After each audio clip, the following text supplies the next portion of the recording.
that's the way it goes sometimes.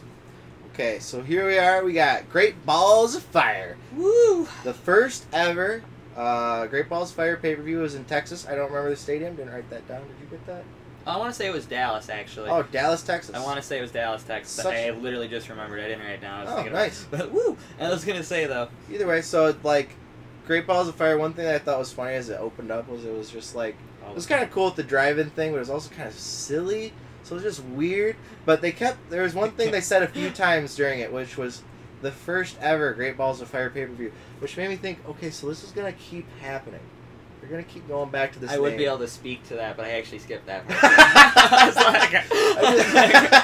I saw, like, it be fast-forwarded twice. Yeah, I stopped 2 minutes into it and realized it kept on going. It was like 4 minutes long.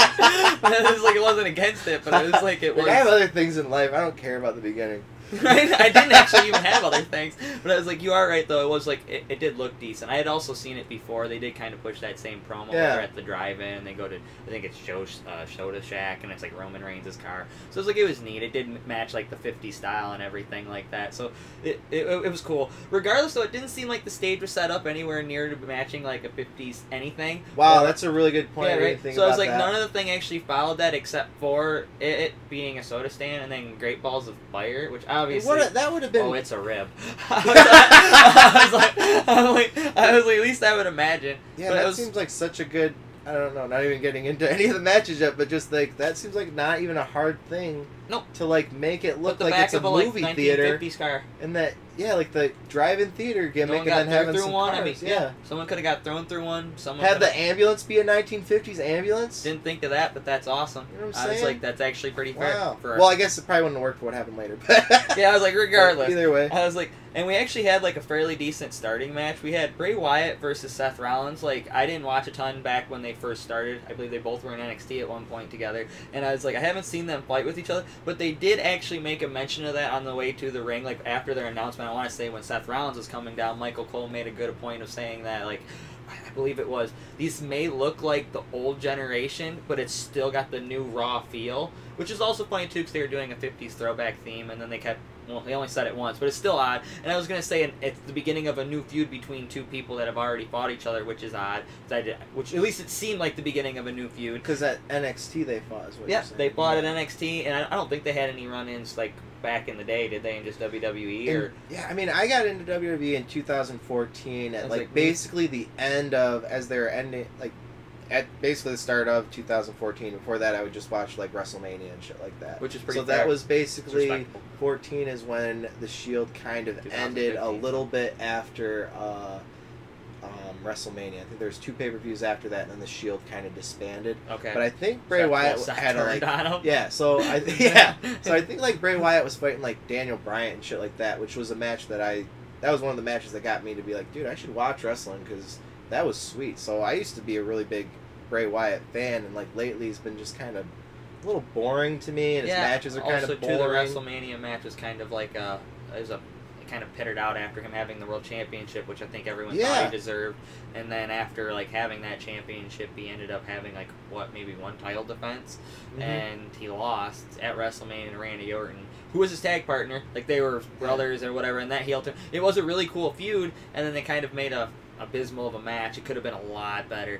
But that's besides the point too. And Bray Wyatt's a very good wrestler, like you were saying. I don't watch like a ton of his stuff. I actually enjoy his character quite a bit. His gimmick's really neat. But I was gonna say also too, he did get in trouble for the.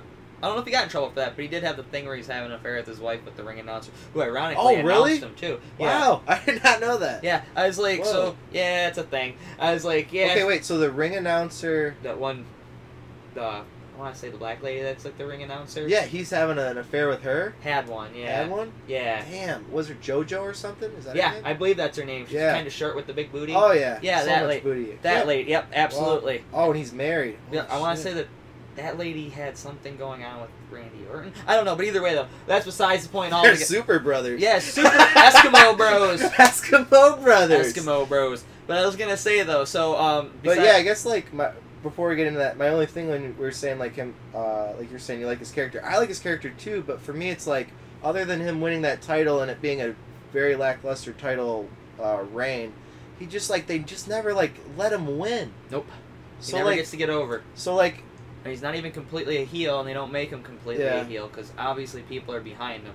I don't know why you don't make him like the face that's just automatically like a bad face, like they're kind of do with Dean Ambrose. Like Dean Ambrose is almost like a face, but he gets to do whatever he wants. Why isn't Bray Wyatt the same thing? But instead they made him the heel version of that. So it's like so it's like instead he has to lose all the time. So it's like, but then again, Dean Ambrose doesn't exactly win a lot either anymore. Yeah. So I was like, but that happens. But I was gonna say though, like regardless, I was gonna say it's still like this was a decent match though. I was like, yeah, I really like this match, dude. Like I don't know, I really like Seth Rollins, and I like when Bray Wyatt like turns it on. I felt like he turned it on in this match. I thought he did a lot of cool shit. There was like at the beginning, they're just like pounding on each other. There's like this moment where Seth Rollins throws Bray Wyatt into the corner turnbuckle, and he goes to go after him, and he does that like creep. Does like a little stops him move. Instantly. Yeah, the some mind games in there. The momentum slower. I was gonna say though, for me, I didn't think the match was actually bad. It wasn't like.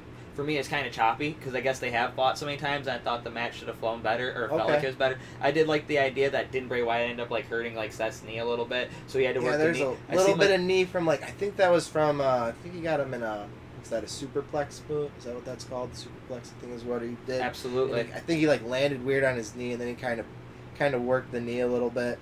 I was gonna say that part was actually I like when you actually work the knee and pay attention to it. And for me, I like how he won because I think. To be fair, they both played their positions fairly well. I forgot to say that too. I was gonna say Seth like played the face really well. Yeah. They're obviously trying to build him that for some reason. I don't know exactly why they're building him as a face. I think he's better as a heel. Maybe because he has really cool moves, then he can do his cool moves. Yeah. That's what also sucked is he didn't do the Phoenix Star Splash, did he? No Phoenix Star Splash, but there was like he did get some of those almost New Japan-y kind of spots in where like he would do a little bit of no selling and go into like some Instagram shit. I remember there was one thing where he got like clothesline days, like Ring of Honor style. Yeah, Ring of Honor. Yeah, exactly. Honor, letting him be his actual character, who he is. Maybe like I don't know, because he is kind of supposed to be like also a badass. Yeah. Instead of letting him be like the face who always or the heel kind of gets his ass kicked. Right. Make him tough, like you said. A heel's all like wimpy or like just like he's always got to run away and have those other dudes take bumps for him. And I think one of those dudes was on it.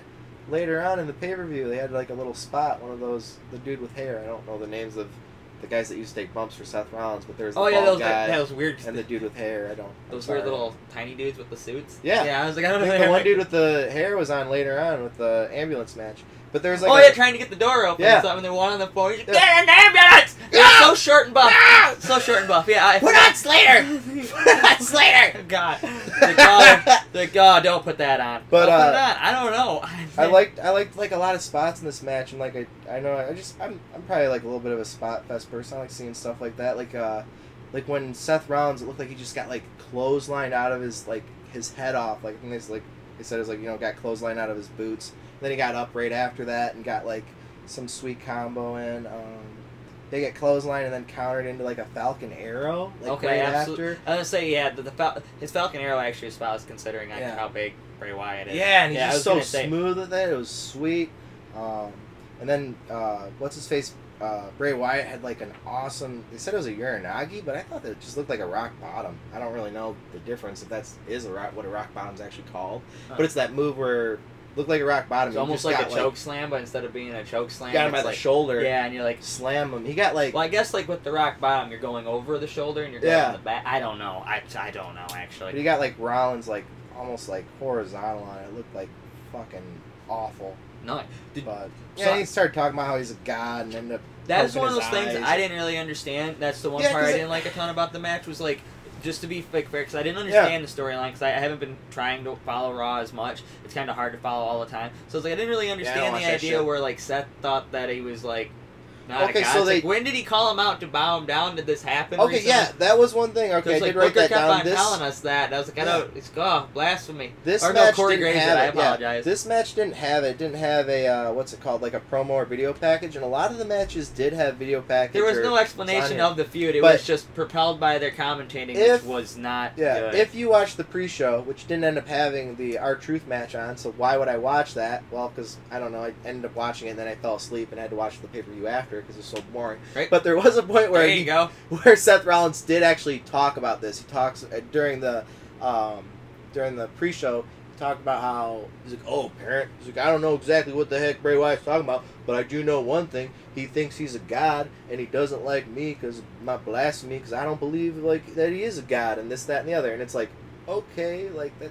I don't know, like I don't. Like, I like the fact that they fought. I didn't like it. I was kind of confused. Like, just fight to fight. It is a nice like difference of characters, but just the storyline of it is just kind of weird. I think it's like just fight for the title. Let that be your storyline. Yeah. Let that be the storyline. Is that you both want the championship and you're fighting to be #1 contender. Yeah, because weren't they both in that 5-way? Just yeah, 5-way elimination. I want to say they were, and also to be fair, excuse me. Also to be fair, I really want to say that like, weren't they both champions like in the year? Last year, or year and a half. So I was like, yeah, maybe. So I'm sorry, this year to last year, because I guess Seth Rollins had it for like 2 seconds and then lost it. Yeah, during that. Okay, yeah. And then I don't remember when they all three had it. Was it? I want to say it was Money in the Bank last year. Okay, yeah, okay, yep, because Roman Reigns, didn't he have it? Seth yeah, that was, yep, okay, yeah, sorry. Yeah, that was the year that was probably the last time he had it, yeah. Yeah, it was like, at least I think so. It's been within almost a year everyone had it. So, I mean, like, then they're fighting for that position, and since he's getting slower but surely out of the picture, I mean, why not versus the person who just recently had it for the other, I guess, promotion or other show. I guess it's SmackDown. So I mean, like, that kind of makes sense that they would be fighting for the title, but instead they had to make a storyline up around that. I guess it's fair. You need it. I mean, I don't know. That's why it's not Ring of Honor. It's not just about a belt. Yeah. It's not about just the glory of the belt. It's like, what is it about? Yeah. It's not about wins and losses. And I think so it's like, I think they tried to play off too that like Seth Rollins was getting mad about something or something. That's why he lost, and then he got his eye poked or something like that. Yeah, I was gonna say, did you enjoy the finish, the eye poke, and then like to the Sister Abigail? I like that he got his Sister Abigail in one. I like that. That's awesome. Eye poke. Yeah, I guess it's fine. He does have that nasty thumb, so honestly, that probably should fuck your eye up. Messed up. And I was gonna say, plus too, it kind of makes doesn't make Seth look weak. Yeah. And then he didn't get to do a special move. Yep. Phoenix Star Splash. Yeah, and like his new special move is the I did write it down saying what the fuck they're calling it. Knee jerker? The spin out knee. That's what I think they're calling it. I don't know. The fucking Rainmaker knee. Okay, nice. It's basically Kenny Omega did it in those Okada matches. It was like a Rainmaker knee. Basically, where you throw the knee in after you do the pulling with the arm. Yep. Or ripcord, I believe it is. Okay, yeah, ripcord the arm into your a knee. Or it's like I don't know. I wish you did that move setting up the Phoenix Star Splash. Yeah. Like, why don't you knock him down with that? Curve stomping people. That'd be awesome, too. But I mean, like, if you do a knee to the face and it's, like, kind of your finisher, just have that be your setup to your finisher. Yeah. Because, like, everyone has, like, a combo move into it. I mean, that's, like, how you should win as a champion. Like, that's one of the cooler... That's why I like Adam Cole. He does that last shot, and the guy tries to get up, and then he does the Panama Destroyer. So it's, like, a nice move to set up. Another move Kenny Omega has, like... I don't know, he does the knee to your face while you're on the ground, then afterwards picks you up and puts you into the one-wing angel a lot. There's a lot of other moves, but I mean, that's one that comes to mind, like, most recently. It's like a shotgun-like knee. Just runs at you, hits you in the face, you fall down, he picks you up anyways, and then throws you into the move. It's like, well, you lost. You literally got knocked in the face and then had a move done to you. So it'd be cool if he did, like, that knee move into your Phoenix Star Splash since you're now a face. Let him do that move. I'm like, I don't know. Let him get over, like, a lot more than what he is if you're trying to build him, at least. But I'm like, I don't know for a fact, maybe if they're trying to, like, simmer his build to being a face, will they wait for Roman to build possibly as a heel, maybe? But I don't know. We'll talk about that later. Yeah. So like maybe I don't know. So I was gonna say though, like, the ending of the match for me, I didn't think it was bad, but at the same time though, I was like, oh, it's like a right away. So you're like, oh, that's like. It's still a decent think it was match. like a little better than 3 stars, but it's not 4 stars. I don't even know if I'd say 3.5, but I don't know. I always liked Seth Rollins. And I thought it was a good match. I liked it. That's actually what I gave it, was a 3.5. I'm like, I didn't think the match was bad. I didn't think it was great. I was like, it was really good. I thought it could have been better because they versed each other before. Yeah. So I thought there would have been a little bit more, like, they were more synchronized, but they didn't seem very fluid. So I was like, I think it should be more than that if you verse each other so many times. So I was like, and they're both super good, so I expected more. Like, a lot more, at least. I was like, at least that's how I felt. Yeah. Alright, so we'll go on to the next one if that's cool. So we got the Hardy Boys make a little promo here. This isn't going to be the next match, but I just wanted to say that they did come out, and, you know, you got to talk about them boys. So you got Matt, and he's all talking about like how he's watching superhero fucking movies with his kids, and how like he's about to fight some superhero strength. Yeah, he did kind of set it up though by using a lot of like undertones of stuff for the Broken Hearties. Yes, so it's kind you of always so get actually, little things of that in there. Yeah, he did it very well. I was gonna say that's what's like the best about maybe him. It's like it's weird how smart he actually is. Yeah, dude, weird how good he is with like his writing. It seems like it's really, really well, and it's actually almost like an undertone in it every time. It's really, really good. But I was gonna say, to be fair, the promo was corny. Oh, super corny. They even like. I didn't know he had more than one kid. Yeah. Oh, I think they just had a new one. Okay, because that was at the end of. She was pregnant. Yeah, she was pregnant, so maybe she had a baby, or maybe they have another kid that I don't know about, or maybe like him and Jeff's kids too. Just maybe Maxwell's exposed to wrestling. There's only one kid. They've chosen just one of them. He's been born from he's a mentat like in Dune. He's like slowly but surely going to become a wrestler without knowing that he is the greatest wrestler. Yeah, right. He's born into it. Yeah, it was like this actually was followed up by like a really, really good promo or a promo package. In my mind, I thought it was. Yeah, like when you first told me about them fighting on this pay-per-view, I wish you would have had that. We would have recorded that because I just laughed so hard. Yeah, it's a really shitty match. Like it's a really, it's like I was like so Big Cass versus Enzo was what our promo package we'd be talking about. But I was gonna say there was actually a huge heel turn for Big Cass, and Big Cass making a heel turn was something that almost we felt was inevitable. Everyone in the whole world thought that, so it's not like if anyone called it, good job, I guess, whatever. So I mean, they eventually had to break up. Yeah, well, I mean, look at Big Cass. Like, how could he not be loved by like someone in WWE? He's like 6'9". He's huge. He's like ginormous. He does look pretty intimidating. And I was gonna say Enzo cut like a really, really endearing promo, basically about how annoying he is. Yes. And how it's not wrong that he's annoying, and how about all the things that Big Cass called him out for and whooped his ass in the middle of the ring were actually, he's like, you know what, you didn't need to beat me up, but the things you said were incorrect. Dude, when you have a video promo and you got a fucking dude crying, literally cried. He actually cried. I was gonna say I think he cries in more than one instance, which is even more right. I was gonna say I actually wrote down one of his better lines. You may have broke my heart, but you are my brother, and that's a bond I refuse to break. I actually cried during that. I was like, to be fair, I'm not even gonna lie. I mean, that's pretty hardcore. I'm like, yeah. And they did show his whoopings, and his whoopings did like. They showed his whoopings. Dude, he took some. He got big. Was the first one basically like a big bootin' clothesline type thing? Clothesline. That's kind of what I remember from the first one. Hey, but to be fair, his boot and clothesline to Enzo's like death. Dude, his foot is. They talk about that 16-inch foot. I think he should do like put up his fingers, like the fingers twice to show. Would that be 16? 8 and 8, like a 16 size boot. Like do one of these to the crowd, like put up your fingers, open them up a couple times so they see the 16. Point to your boot and then kick him in the face with it. But yeah, dude, that was like the first. Or if he just did it and did like a double Cena. Okay. Oh yeah, because it adds up. Yeah, and especially if one of the people he beat up could be Cena. He should probably beat Cena. Oh god, he should powerbomb him. Mm-hmm. I was like, that'd be scare him off of Raw. He's like, I asked if Cena doesn't mind. You gotta put this guy over. It's the only way to make it work. Cena's like, I have things to do. Yeah. Like, I have Cena's the Cena. But the second one, I think he faked that they would be buddies again, and then they're at the top of the. They walk all the way up to the top of the ramp, and then there's a point where he beat him up, and then he was able to gorilla press slam him down. He's like, you want? I don't remember the line. He said, "You want Enzo? Yeah, you got Enzo." It is really, really, really bad New York accent. He threw him. He threw him down the ramp. Gave him a toss. He's the hoe. I was like. So, dude, if that it was horrible because he even walked up to him and like put his boot on his face and kicked him. Oh, after? Yeah. Yeah. And people like came down to check if he was okay. Because to be fair, I honestly feel like Big Cass may have walked down there to like check if he was all right. Yeah, it was a good toss-in. Enzo has in real life like got knocked out in the ring, so it's like he's not. And it did seem like when that happened, it may have been his fault. But I mean, I don't know. I'm not a wrestler. 5 foot drop. He like waited and still like 5 feet down on the ground. Oh yeah, it's like that. How do you fake that? You know? No, yeah, right. You just gotta follow style. You gotta follow style. He did. So yep, the match starts. Enzo's the guy who comes out to the beginning.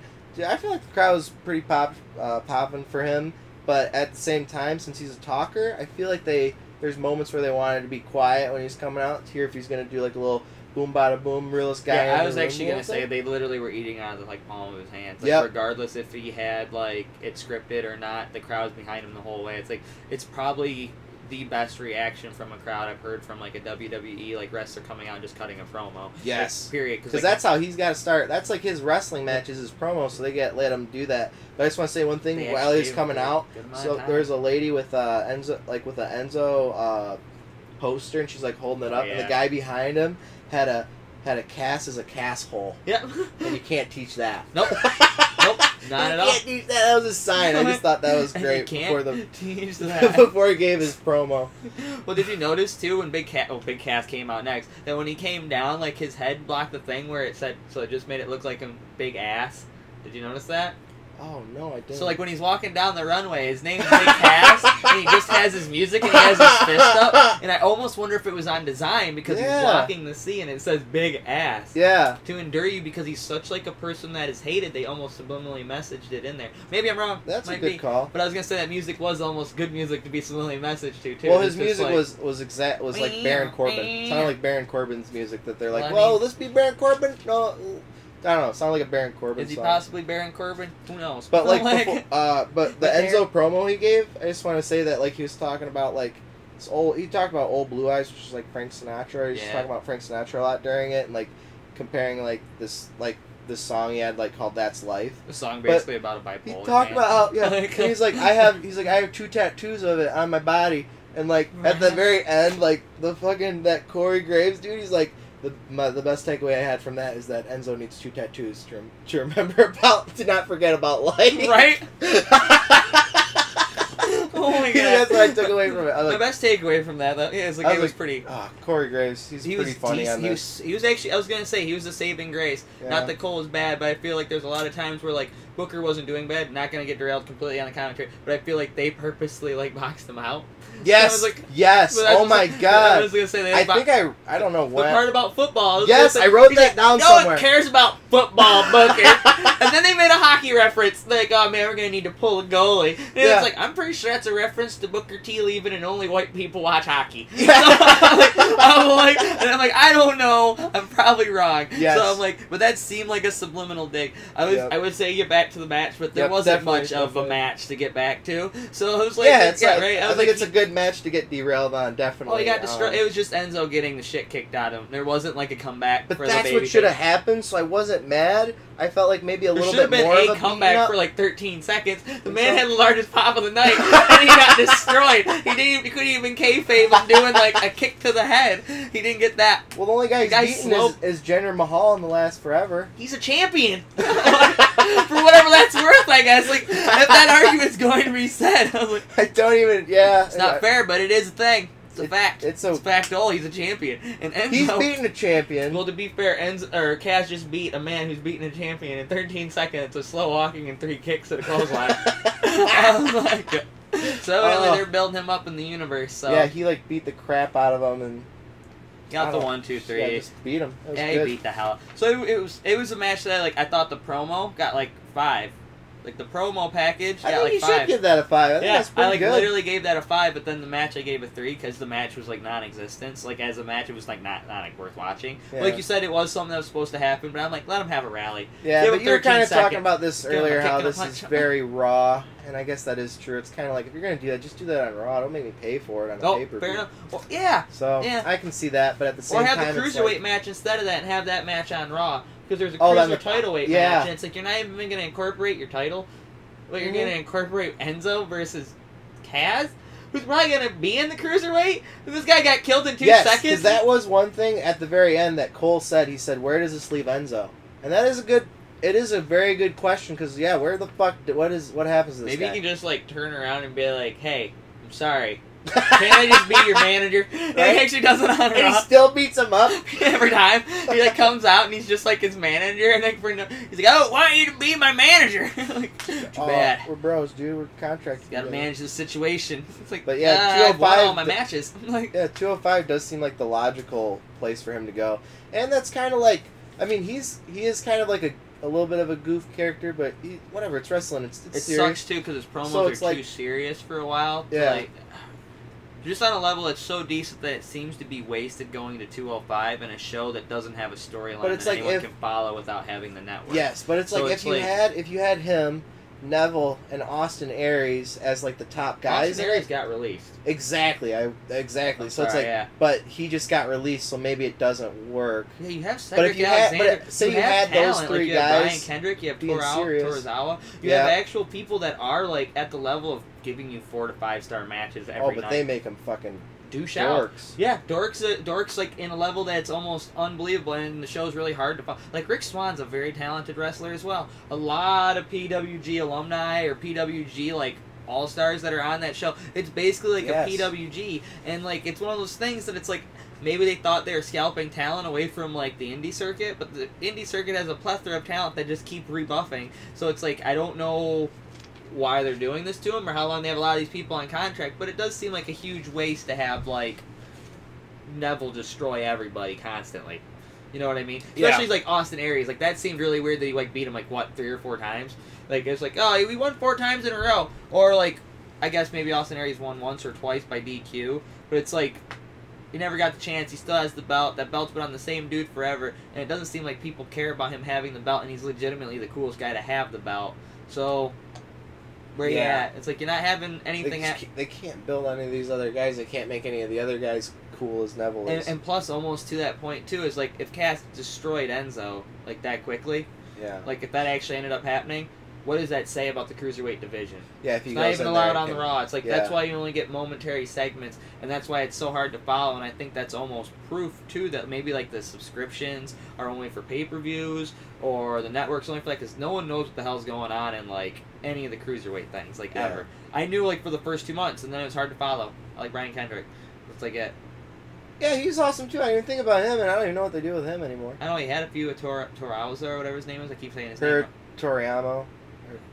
I can't say it either. I was like, regardless, it's okay. Don't watch it enough to care. No, he's a very good wrestler though. But I was gonna say though, regardless though, I was like, yeah. I was gonna say though, regardless though, I was like, I like Brian Kendrick a lot, and Brian Kendrick was in a feud with him, and then that got derailed where now that Japanese wrestler from Dragon Gate is in a feud with Neville, and Neville won by a low blow in the pre-match. I didn't watch that match. I read about it, so I was they talked a little bit about it and showed how that Tyson O'Neil, is that his name? Who's like got the O'Neil brand, and he's like all upset that now he has to work or something. Yeah, he's got to get him a match.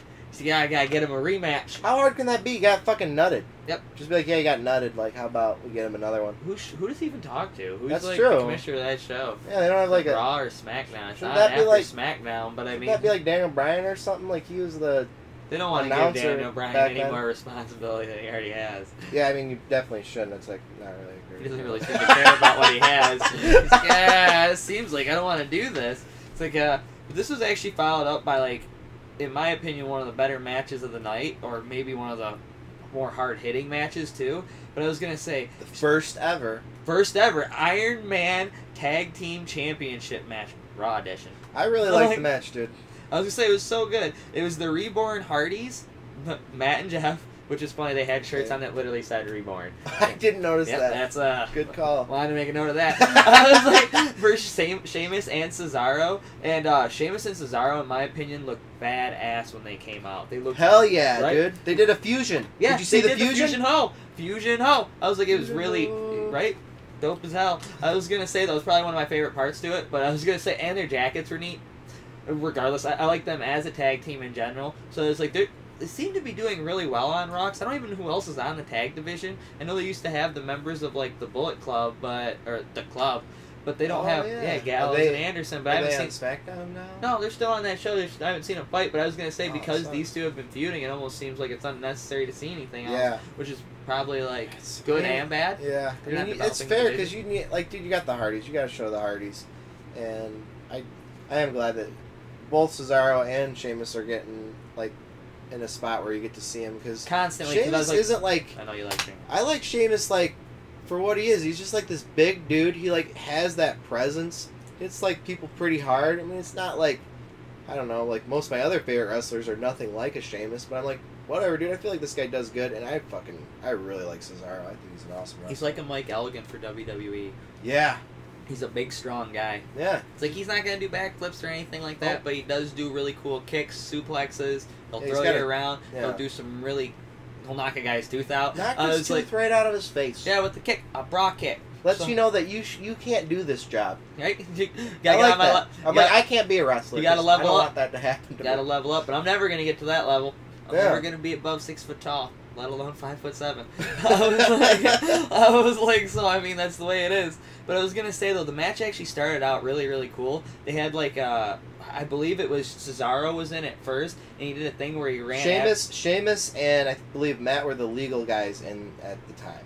Okay, I thought Cesaro was in and he did a blind tag, possibly. Like, Cesaro maybe. But maybe you're right, though. But I was going to say, regardless, he did the camouflage clothesline to a bra kick and then pinned him immediately. Yeah. I'm like, that was really, really... Because Cesaro, he, like, ran in and did a slide underneath Matt. Yeah, he went at first for, like, the clothesline to a slide. Yeah. And, I was like, and then he ended up going... So Matt wasn't looking, and then Sheamus just booed him in the head, and then got like a 1, 2, 3. Immediately, it was literally. My only thing is like Jeff, dude, like you're not gonna break that. They're the faces, though. It was just so and it was so fast he wasn't ready for it. Yeah, maybe. I know that there's like they said it, and he actually he looked like it too, in my opinion. Like he was genuinely shocked that he got killed. He's like, I didn't think he was like, oh, he's a world champion. Well, TNA world champion.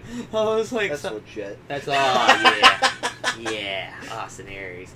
AJ Styles. Yeah. I was like, but I mean, for like 3 days. That was a really cool way to do a fast pin, honestly. Yeah, it's almost immediately. And I was going to say, like, what we were just talking about, or I was talking about too, with like the hard hitting. It started right away from them. Like, that's what they do. And I was going to say, one thing that obviously, like, the brothers, like, brought to the table was tag team. Like, they had a lot of tandem moves that were very old schoolish, that because they were old schoolish were really, really decent. I was going to say, like, it's going to be, I can't really say it even right now, but I was just going to say they worked amazingly together. And I was going to say there's probably a couple decent spots that I can't remember off the top of my head that were just, like, super good without there being a pinfall. So I was going to say, though, there's a couple really decent, they worked amazingly together. Yeah, they were just really working over, like, Jeff and shit for, like, the first 5 minutes. I mean, there was a little bit here and there of Matt being in there, but they were just so, and they kept talking about, like, their ring awareness. Like, it was just so apparent how aware of the ring and where the ref was so that they could get a little cheat. They're always willing to do that little cheat extra that they inch. needed to do.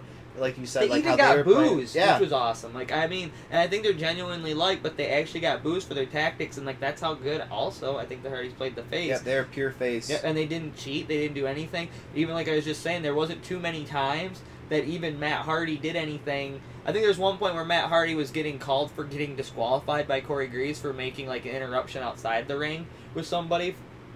I want to say it was Cesaro, I believe. He's like, oh, I should have been disqualified for making too much of an interruption. He needs to get back on the ring thing. It's like, well, technically he has 5 seconds, and 5 seconds for Pat. But I mean, Cesaro and Sheamus had done it 100 times. He only did it one time in a 30-minute match, which is really good. One time is fairly decent. Yeah, after it's been done to you a bunch, you kind of have to react, otherwise you're an idiot. Or you look like a pansy. And they're not playing the pushover face that's trying to come up from the bottom. They're already established champions who just had the belts. Like, hey, we're here. We need to define that these are our titles just as much as they're yours, which they definitely did. But I was going to say, though, within 10 minutes into the match. First 10 minutes. Yeah, I was going to say Sheamus and Cesaro hit like a weird, almost like Samoan it drop the combo. White noise. White noise? Okay, I was like, it looked like a Samoan drop, like... yeah, it's kind of like a backwards Samoa drop, like you're... one guy holds him in the Samoan drop and drops, like you said, backwards. Yeah. Well, the other guy, like, grabs his head and slams it down, I think. He came in with, like, a Michael Jordan. Yeah, it does Cesaro was like Michael Jordan on that. It dunks his head, basically. And he is bald, too, which is kind of cool. So he got that, like, he actually got that one on, I believe, wasn't it Jeff? So I was like, so both of the brothers had already been tagged and everything like that, or tagged, I apologize, had been pinned, and within 10 minutes were already set behind, so they were trying to come back from a 2-0, like, deficit. I thought that was really decent, and I actually feel like that was, or may be, one of the better moments of the commentating was Corey Greaves and Michael Cole putting that over, except for once again, like, Booker being like, I think he was randomly, he's like, I don't know, there's a whole bunch of random Bookerisms, so I apologize. I just thought I got mixed up with a different match, but it was just like... No, I think that is the match, I believe, where Booker actually does talk about the... that's one of the football ones. The football. It was like, you gotta take the ball and run. Or something stupid. He talked about this guy who melted. Natty Ice. I don't watch football. Well, Matt Ryan. So His name's I didn't Matt understand Ryan. any of it. Apparently, See, that's Atlanta his point. Falcons. That was the point of the two commentators, Yeah. so that's why they are not wrong in any way. They're like, who cares about football? Like, the people that are paying to watch this, that pay for that network, aren't the people that have the NFL network. They don't watch Monday Night Natty Football. Ice. I'm like, Natty, what, you mean Matt Ryan? I'm like, because he had that, you know how he's beating the Patriots 27-0, 28-0 in the Super Bowl, and then later on did nothing for the rest of the game. Like, that's all he got unfrozen. Like, what are you talking about? Like, I was gonna say that regardless. I was actually thinking about a different moment that happened in the women's match. So I was like, regardless. So I'll talk about that later. Cool. Styles matches about Styles. He's like in the middle of them just talking. He's like, I told you, Styles. Two different styles make up fights. Yeah, that's what make matches. Dude, he is nuts. Smack! He's nuts. But like not too long after that, Jeff hot tags Matt, and they end up getting this combination about 13 minutes in. Jeff hits poetry in motion to Matt hitting side effect to a twist of fate by Jeff.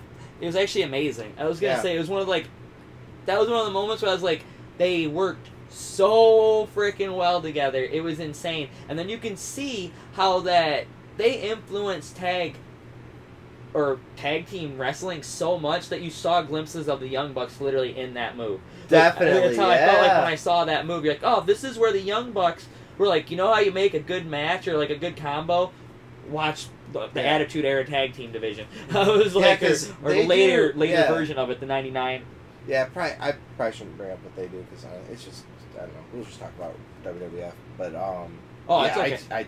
I love the Young Bucks. Well, you can bring it up. It doesn't really matter either. Well, just like how when they'll do, like, Young Bucks will do, like, moonsaws. Like, one guy will do a moonsaw, and then the other guy will do, like, a sharpshooter right after it because the guy's, like, got the wind knocked out of him. So it's not, rather than doing, like, where earlier Sheamus and Cesaro had that white noise while the other guy slams the dude's head in, where it's like an all-in-one attack, like a doomsday device. They do combo moves after each other. Almost like Marvel vs. Capcom. Yes, calling in your partner instead of just being able to do your one super with like all your guys at one time. Just calling in your next tag partner, your next tag. Yeah, I was like, it's a different way of doing it, but it's just chaining it. Man, it was cool. Chaining instead of compounding. Yep. So it's not a compound injury, it's a chaining of injuries, which in itself is almost devastating too. And like when you have 3 finishers, that's what's really cool about the Hardys. They've been wrestling so long that they have almost like 16 finishers apiece. So like in different like organizations and stuff like that. So I was gonna say Poetry in Motion was amazing. I haven't seen that move in like, it seemed like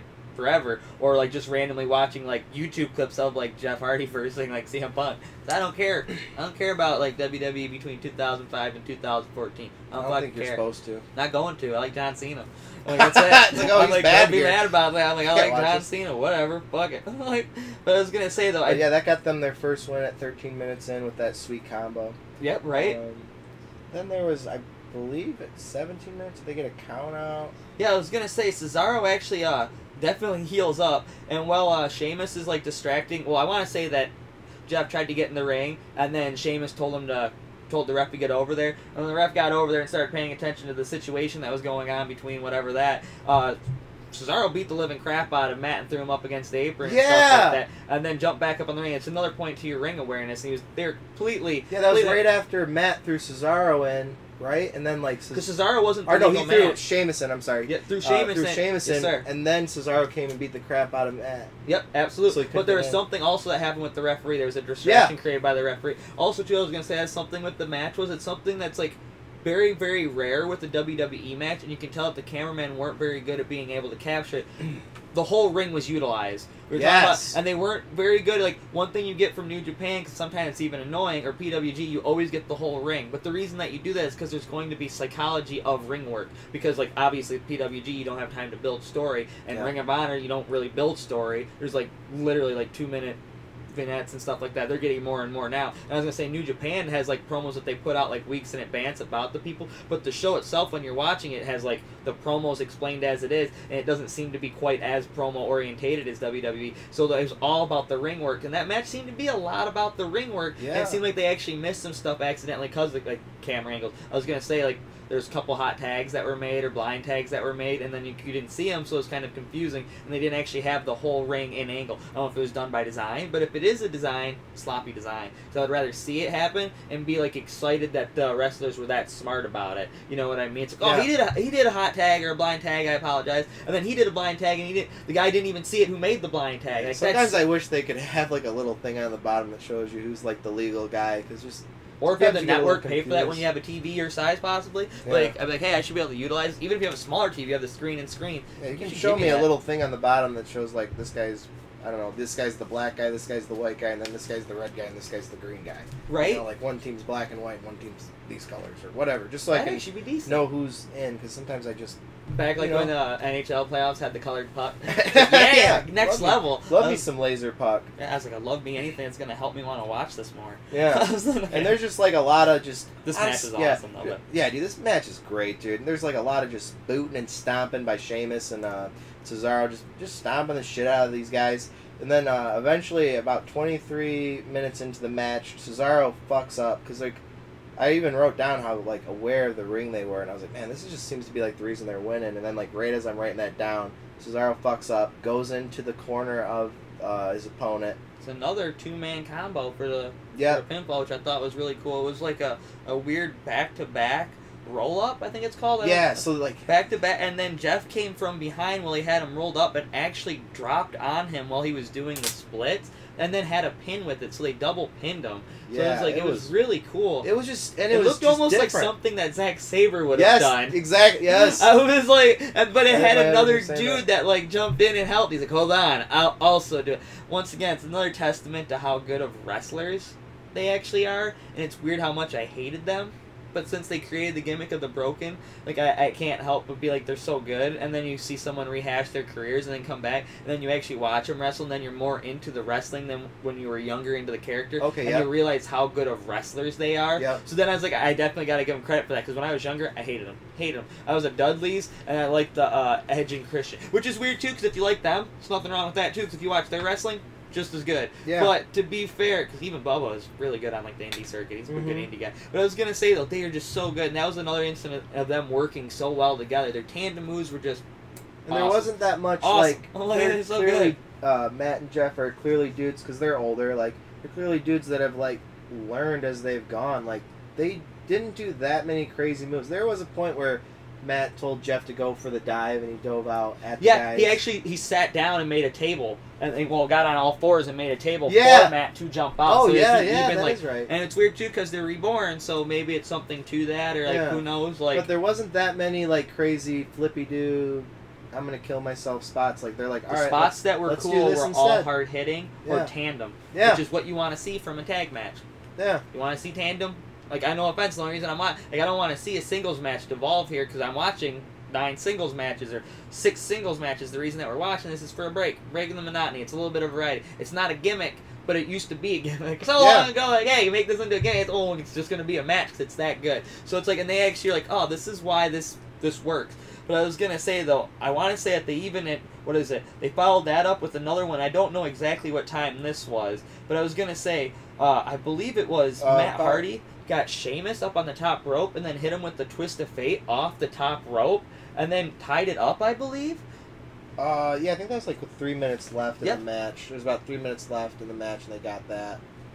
And then there was a drives outside of both dudes. The last minute. It boils down to the last minute, really. I was going to say it. It was Matt Hardy battling back against Sheamus, and as he does that, he gets a close. Well, they actually get clothesline each other. Sheamus and Matt Hardy do a double clothesline. Matt Hardy, being aware of being in the corner, runs to Jeff, gets the tag. Sheamus actually gets thrown into the corner by Jeff. Doesn't see the blind tag. I had to rewind the pay-per-view to see the blind tag. Didn't see it. But Sheamus got the tag. Yeah, right? Sheamus, that's the part that I was mad by not being able to see it, because there was a blind tag that went to, foreshadowing, another blind tag. And then you didn't get to see it. So, like, he throws him into the corner, does his move on him, ends up being able to do was it the Swanton onto Sheamus? But the thing was, though, Sheamus wasn't the legal man. And once again, Cesaro, being aware, jumps on top of Jeff Hardy, gets the pin with literally like 30 seconds left. Yeah. And to be even cooler, though, the way that they kept on fighting the match out, And Jeff Hardy, I believe, even got a 2 count when the thing was over. So he ended up getting the twist of fate inside the ring, I believe, on Cesaro. Yeah, he chased him back into the ring. Was able to get, like you said, like a 1 or 2 He had to chase him around, yep. But, awesome job by Cesaro running out of the ring to get to drop the count as a heel. Yeah. Like, that was really I wish it would have been, like, rather than 30 seconds, maybe, like, a minute. Like, a minute was left. Rather than that 30 seconds of run, just like a little bit more suspense. I like the 30 seconds, but I can completely build it up even more. You know, like maybe they can get it. Maybe they can, because the 30 seconds, it's like I was like, But there was also like a point in the match which they went corner to, where Jeff and Matt went corner to corner on, I don't know, I'm kind of a little lost in my notes, but it was on maybe Cesaro or something like, I think it was both of them. I think it was Cesaro and Sheamus, and they went corner to corner. Jeff hit like a frog splash, not like just a splash. It wasn't a frog splash, and Matt hit an elbow. And when Matt got up, I think he must have. I know it was Sheamus at least, and he came up, and his head was so bloody. It was like, holy shit, he purposely shook it off. Yeah. Did you notice that? Yeah. It's kind of cool. And there was actually a lot of blood in this pay-per-view, and that was a pretty sweet spot, actually, where it just came up all bloody. Decent. I actually forgot about that. That's what's weird is there was so many parts to it that I liked. Yeah, I didn't want to miss that spot, and I got a little lost from everything that happened in this match. Oh, no, it's okay. So much happened.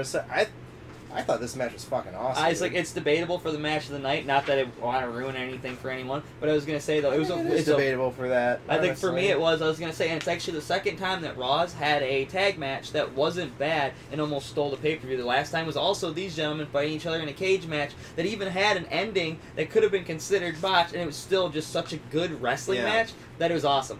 Of course, the 5-way elimination match kicked ass and stole the attention, which it should. Yep. Its main event match did the main event thing. But I was going to say that match also was, I believe, 3rd or 4th on the card and did the same thing. Really, really got me energized to watch the show. Yeah. Which I wasn't. I mean, like, you're a big fan of Seth, so you got more energized than I did to get into it. Yeah, I didn't care quite as much about the beginning of it. I'm not as big of a fan of Raw pay-per-views, period. I really like Samoa Joe, so I wanted to see that. So I was like, I wasn't getting into it yet. I'm like, oh man, eventually there's going to be blood. There has to be blood, because I mean, like, Braun Strowman versus Roman, there has to be something. But I was like, and then you see that, and you're like, oh, whoa, this match was...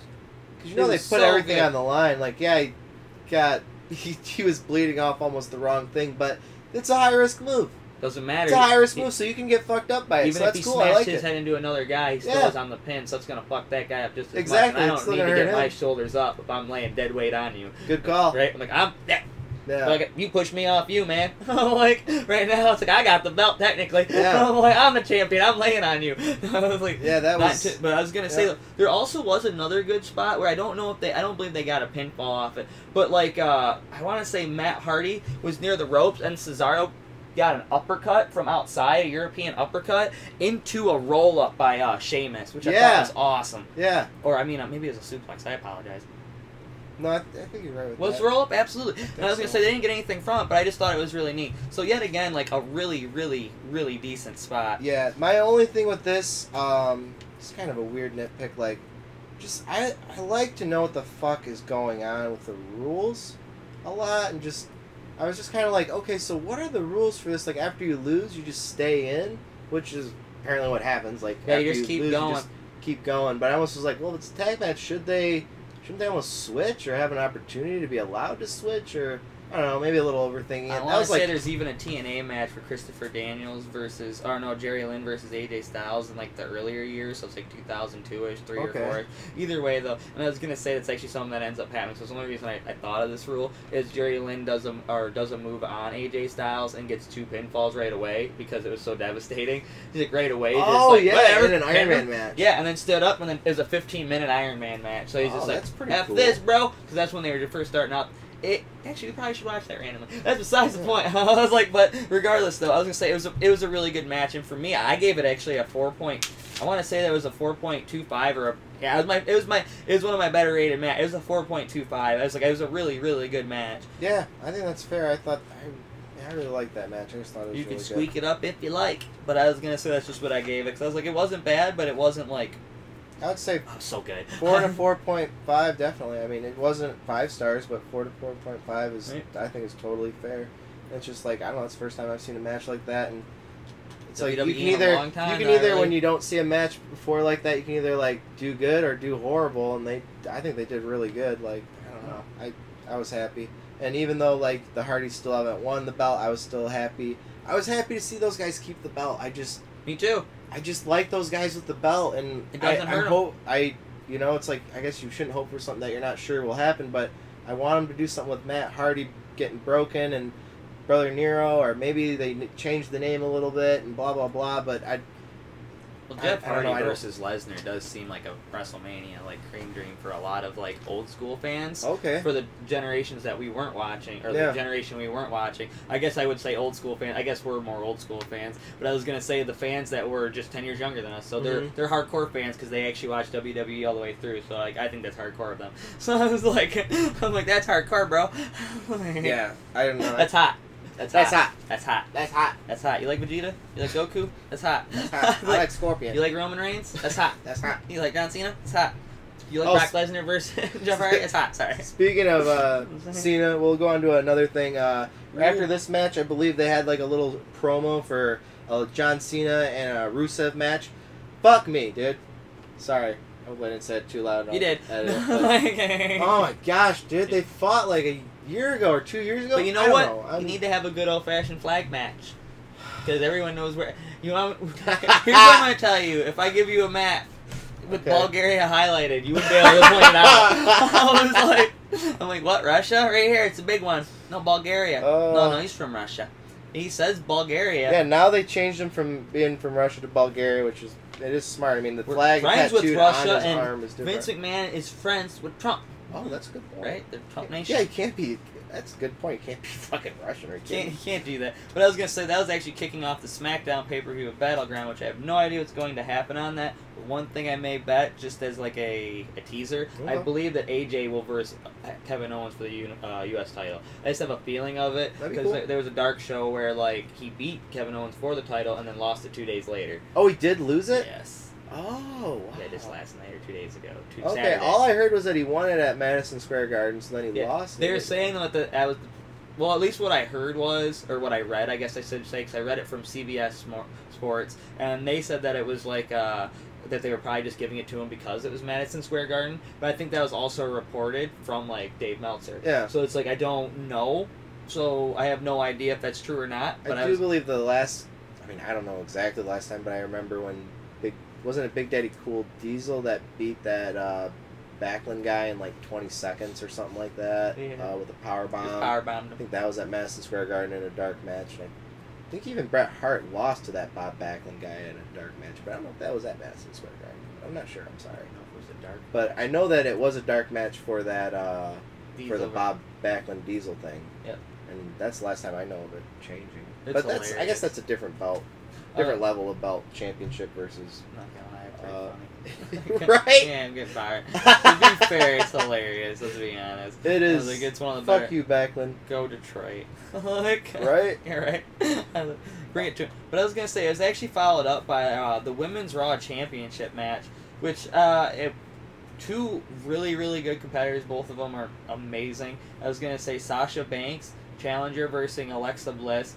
Alexa Bliss playing the heel as usual. Not as usual. She's very good at it. It's funny because Banks actually, like, I don't know. I didn't, like, hate this match. I thought the match was fairly decent. I was like, wasn't planning on writing too much on this match. I just didn't care at that point. It was hard to watch. I was going to say there... it was better than I thought it was going to be. Yeah, I was going to say there was a really cool spot, right? I was going to say the really cool spot where Alexa Bliss had the thing where her arm looked like it's popped out of the socket. I was, like, horrified. Yep. I thought she actually was injured. I thought that was, like... So to be, like... I believed it.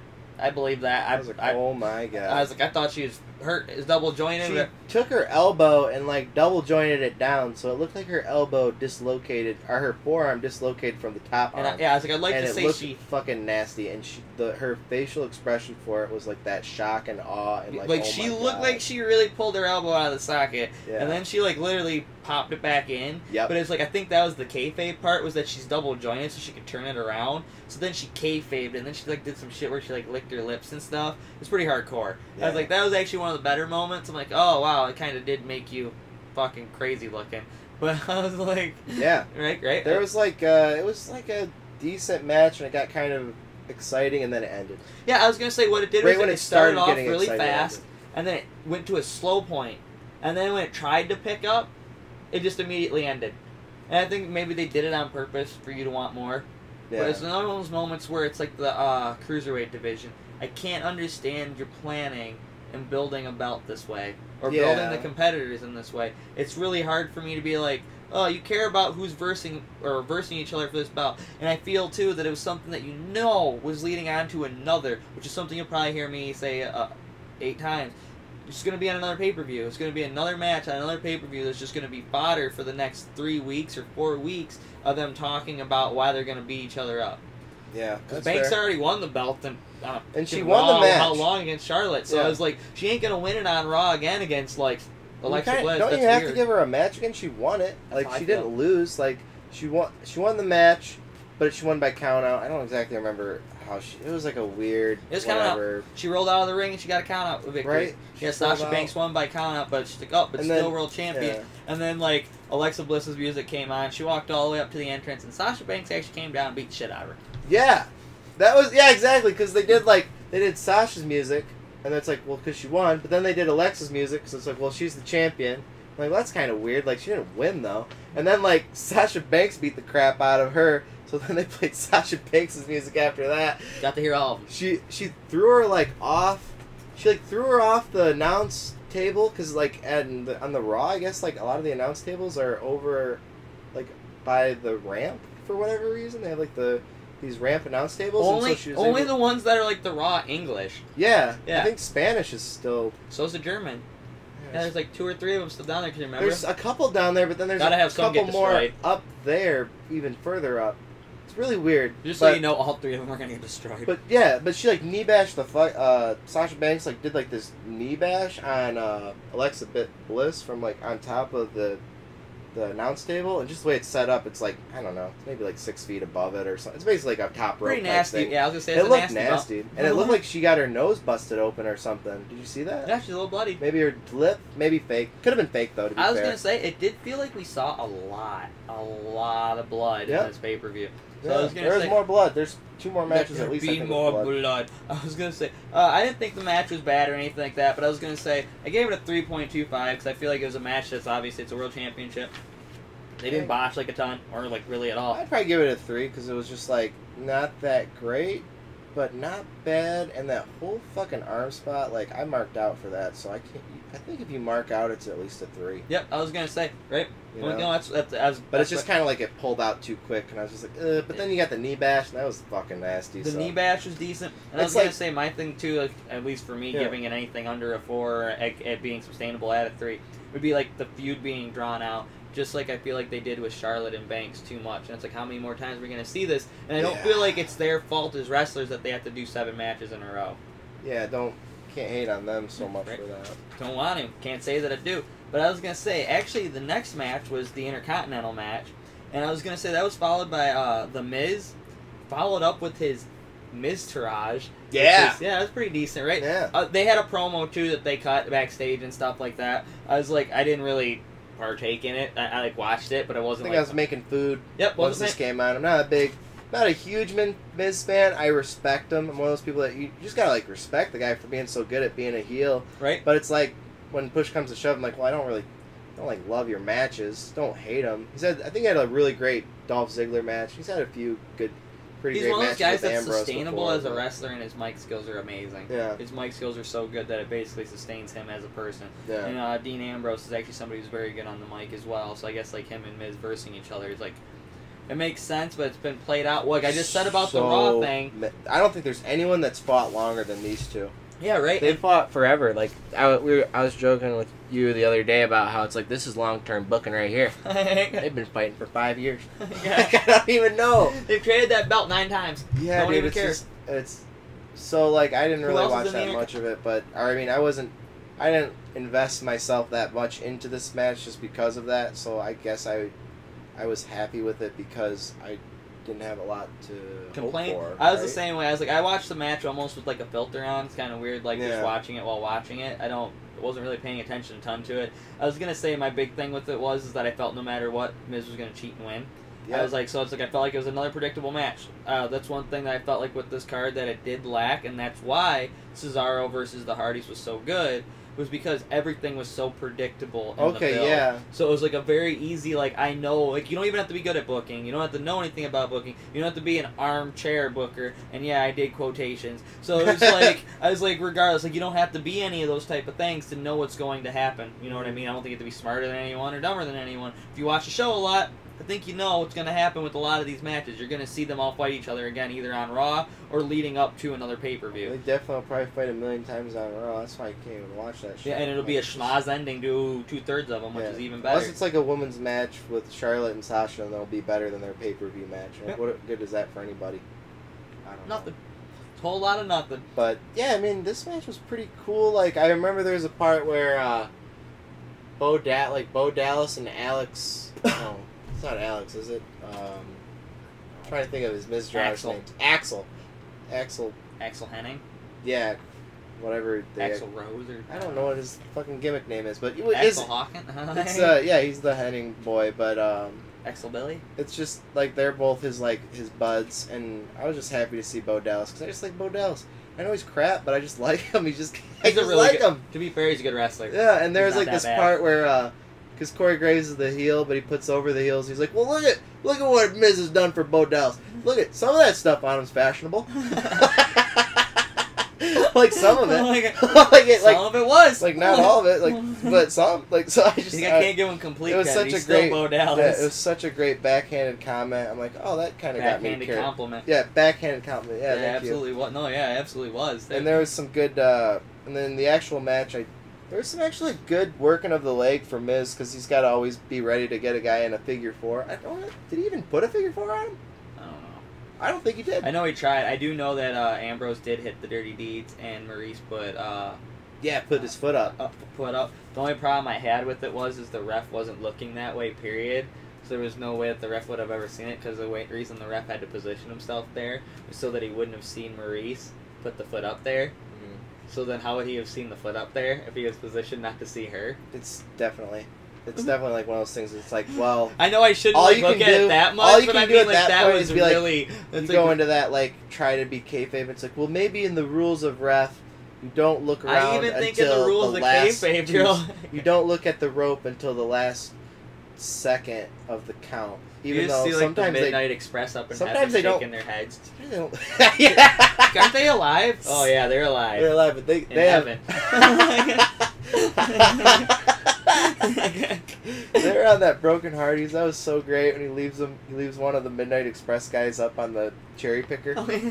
She's getting me down. That was awesome. I don't think I've seen that one. There's like 2 or 3 I haven't seen, or I saw and like kind of like out of it. Yeah, you can't remember everything in wrestling. It's like sometimes they're just hilarious. Yeah, it's so funny. It was definitely a match that I was not looking forward to seeing, and I thought it was fine. So one of my favorite wrestlers is Dean Ambrose, and I wasn't looking forward to seeing it. I used to like Dean Ambrose. Now I'm kind of indifferent on him. I'm like, I still respect him, but I'm just like, I don't really care. It's hard to like him. Did you hear that randomly off top? Well, it's on the topic of that, where they had the thing where I think Bray. It was on a dark show, but Bray Wyatt had like one of the former members of the Wyatt family with them, and they were beating up Seth, which is obviously leading up to this feud that no one explained at all because I had house shows and shit. And then Roman came out to help him and stuff like that. Oh. And then after they beat their asses and everything like that, or might have been vice versa, Roman might have been getting beaten up by somebody, or I think it was still though that way, and they helped each other out regardless. And then after they helped each other out, Seth Rollins gave like a speech about, he's like, I got some good news and some bad news. He's like, the bad news is that like Dean Ambrose right now is about 20 beers deep at a corner bar. He's like, the good news, or he's like the good news is we hear you, and then he like slams down the mic. So I was like, I don't really know anything about the Shield, but I think that was maybe a hint to either them doing something or thinking something, or even just like, if you plant the seed, it makes people want to watch. Yeah. At least I don't like it, but I know the viewers from that, once again, the hardcore fans. It's too bad they can't be a faction, the Shield faction, and just keep start it for a building while. some factions, and then have like Luke Gallows and Anderson be with Finn Balor. He wasn't even on this pay-per-view, isn't he, Raw? What, who? Finn Balor? Yeah, that was weird. A lot of people. I'm sorry. A lot of people were actually. I just went over. I just want that real quick. No, I was gonna say though. Absolutely, he wasn't on there. I was gonna say a lot of people were kind of mad about that, which I don't I don't disagree with that because no, you built him up as universe. I guess there's not a place for him to lose on the card. I mean you want him to win. Who's he gonna win against? But who's he feuding against? I mean that was something I was a little upset when I saw Seth versus Bray Wyatt at the beginning because it's just like, all right, this guy loses a lot. Like, what is like? Just gotta give him a win on a pay-per-view no one cares about. Yeah, and it's like, I remember a year ago, Seth Rollins, about a year ago, he's fighting Finn Balor for the Universal Championship. Like, can't we go back to them fighting? Like, I really want to see a good match between those two guys. Like, the one, Finn Balor got his, like, arm ripped out during that match, so we really got to see, like, a quarter of what it could have been, you know what I mean? So it's like, I don't know. But, like you said, there's not a spot for him to lose. Feel bad the guy can't get a payday. Dude, make as many of your demon action figures as you can. Make some money, dude. That's how you should make money. Stack that paper. Use your Stack gimmick, that dude. paper on the club. I was going to say he's the one who has the club stuff, the Balor club. Balor club. But I was going to say, though, I don't think they're going anywhere with that either. I don't really. It seems fair, too, because you're talking about building factions. Yeah. If you did that, too, you could build the Balor club. Yeah, that's what, yeah. I was like, so you're just talking about that. And I was going to say, also, too, you could do something with, like, Samoa Joe. It's too bad, though, that they got rid of, like, Kevin Owens, because I thought that would have been cool if they, like, I don't know if it would have been called, like, whatever it was, the Authority. But if they would have done something similar to the style of Four Horsemen with, like, Kevin Owens and Samoa Joe. Deal. Yeah, like, with the Evolution is basically the Four Horsemen. Yeah, exactly. I remember someone making a joke about it, because I have no credit to this, but I was like, I've heard it's like Triple H's, like, played out fantasies of being Ric Flair in the Four Horsemen with Ric Flair. I was like, what the hell? Ric Flair's in the group. But I'm Ric Flair. He's got Ric Flair, though. That's my line. That's my line. That's my line. Woo! Woo! That's so good. But I was gonna say, it's actually followed up by like a really, really, really cool promo package for what I wanted to say was a match that I was really, to be fair, like as much as I hate on Roman Reigns, and I actually don't hate on like his wrestling, he's really good. I was gonna say his character, I think he's a douche. Just don't like the character. It's not a person you would like in real life. Why should you like him as a wrestler? Exactly. Can't be mad at you. Can't you right? I would hang out with Roman. I was like, so it's like not a thing that I'm not like. He's really good at wrestling, but I was gonna say I am definitely excited for this match. I was gonna say Roman. The ambulance.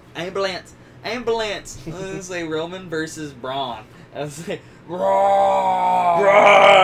It's literally in his theme music. The man just yells. He just straight up yells. That's what he does. Like, They've done a good job with him, and he's done a good job with himself. Yeah, it's one of those things that he's built himself quite a bit from being, like, almost like a lumbering monster to being, like, I don't know, a very well-crafted beast. Like, he seems to know what he's doing in the ring. He doesn't seem to waste movement, and every once in a while he'll even do something that's, like, risky and high-flying, which is kind of cool.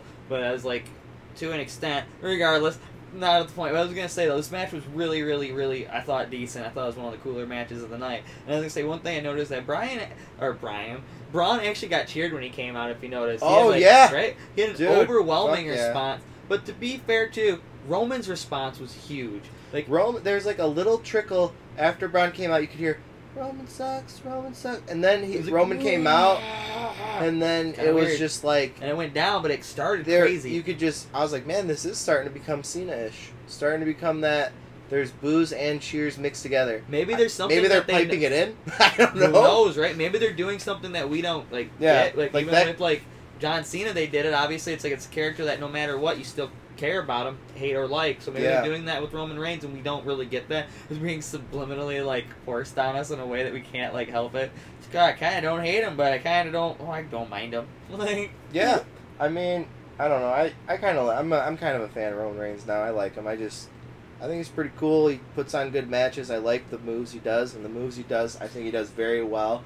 He does them to people that are big. Yeah, and I was gonna say it was a good, like, there wasn't a lot of wrestling moves. I can't. Oh yeah, in this actual match though, there wasn't like that's what I was gonna say. Yeah, right. No, that was my point. Almost, there didn't need to be. They didn't need to prove their wrestling prowess. I think that they actually did really well at making into a backstage Raw, and I actually think that WWE, as usual, did better than anyone else at covering this type of match. That's probably why they're like the best at like that type of production. Yeah. And like I remember. I remember, like, it kind of felt like, to me, something from, like, the Attitude Era. They, like, went backstage. Yeah. They, like, it's like there was, like, a car and everything like that, an ambulance you had to put someone in. Or, like, the trash can match with, like, Chainsaw Charlie and Cactus Jack versus Road Dogg, Jesse James, and Badass Billy Gunn. Had that type of feel, but it was a very, very well-crafted match. Yeah. I was going to say... Just like Roman trying to chop down the Big Bear Man, and it's just like... He's like, what do I dude, need I'm to not do? actually this strong. And then fucking the bear would chop him down. Yep, knock him right back down. He's like, or every time crap. he did get knocked down, he'd get back up and try to do something at least. So that's what, to be fair to Roman, is he countered a lot of stuff, a lot of countering. Yep. But still, he had to like, the only damage like he was really able to get, like for a consistency of damage was like basically when Braun would get mad and hit himself into something. Yep, which is actually. It was a kind of his own demise, his own monstrous behavior. So it was like, that's one of those things that was kind of crazy. It's like his weird hubris and stuff like that. But I was gonna say, one of the parts that I thought was really, really decent, at least I remember the most of, is when Roman threw Braun right through the screen. That was actually really cool looking. I was gonna say very, very cool. One thing I thought that was funny is that the LED didn't work in the other spots, and you could tell that they did graphics of the glitching. You're like, well, why would the LED not work? That's not how LED lights work. But at the same time, that was really cool. I thought cool, so good ad effect. Yeah, good added effect, right? Yeah, it did look cool. It's like you said, I'm like, I don't think that's right, but I like it. Yeah, it actually worked. So whoever thought of it, good call. Because I was like, you actually had something that was aesthetically pleasing, and it did seem like it was part of the match.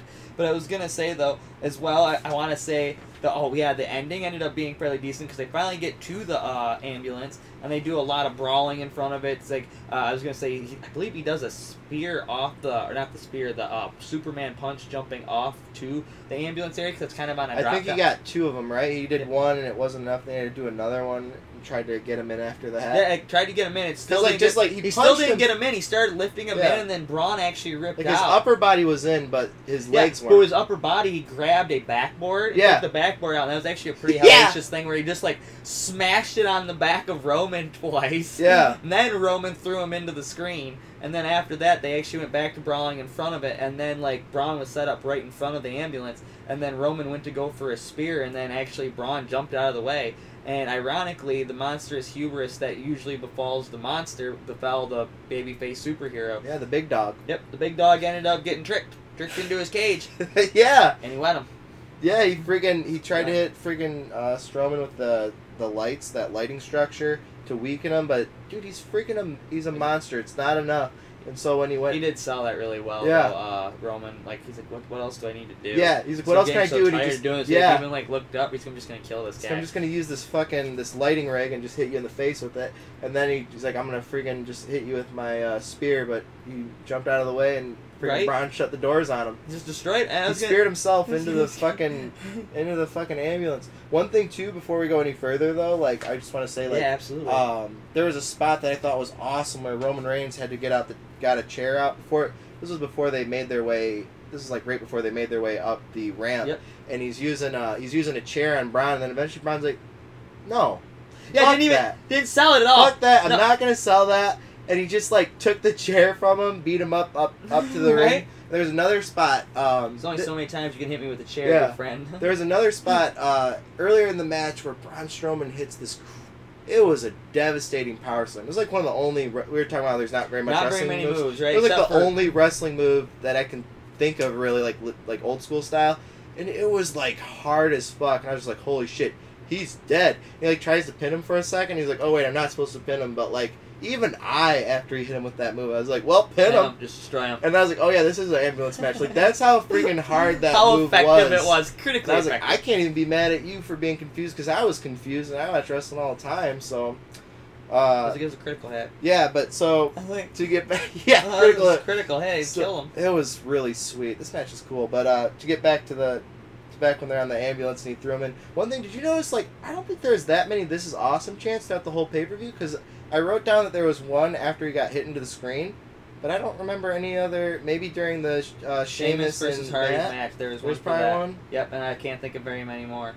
Yeah, so it's like they kind toward the middle. The crowd's kind of letting it be a little bit more special again. So I like that. They didn't hijack the whole damn thing. Over. And they also booed the heels when the heels did heel stuff, and which I know is something I shouldn't complain about, but they actually like. It does make the show better, dude. It just does. Right? It's like Cesaro and Sheamus were bad guys. You booed them. I'm like, they're really cool and I like them, but you're supposed to boo them. That's what you do. You boo them.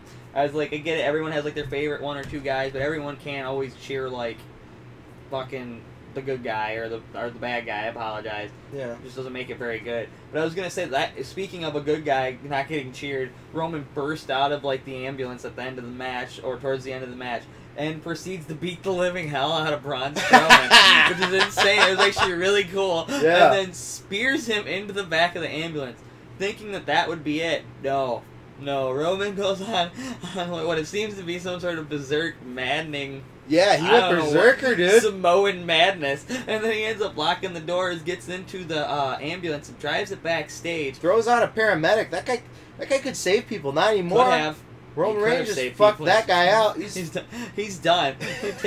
Taking it backstage, buddy. Yeah. He drove pretty well, though. It looked like... that's what I was going to say. He drove... I don't know if that was him or not, but I was going to say if that was him, excellent driving. It was like Stone Cold level. Because I was going to say Stone Cold always seemed to drive stuff really well. He seemed to know exactly where he's going. And he always got to drive the different stuff. It's like, oh, he has a truck. Oh, here's like a high-low. Here's like a four-wheeler. He's like, oh, what can I drive this? Everything's like something has like... Yeah, he's just driving different stuffing because his knees are bad. Oh, Vince, my knees are bad. I need to drive me in a milk truck, not a beer truck. Yeah. That was a beer truck. I need a Zamboni. Yeah. Dude drove a Zamboni. That can't be easy. No.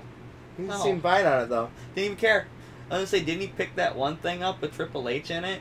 It was like a backhoe. I think a big old like monster. He had killed Triple H. But somehow Triple H has 9 lives. Yeah, I was like, it's of course lands on his feet every time. How you land on your feet in a car. But I was gonna say though, regardless, he drives it to the backstage and he actually like sizes it up because you're like, what the hell is he doing? He's looking around. The camera work here, dude. The camera work. You just see you see Roman kind of look like, okay, are you there yet? Okay, yeah, don't worry. I'm looking at my reflection. Gotcha. I'm looking at myself, and I'm looking at what I got to do. see that semi or that truck park back there. I'm going to ram this ram this actual man into another truck. Back him into it. Backed right into it, smashing the whole back of the ambulance. It was pretty hardcore. Right? I was like, yeah, right. It was like a Roman heel, dude. Right? I don't know. It's what people have been asking for. It's like, I don't know. It seemed very heelish. It seemed like... Yeah, he got out and he ran away.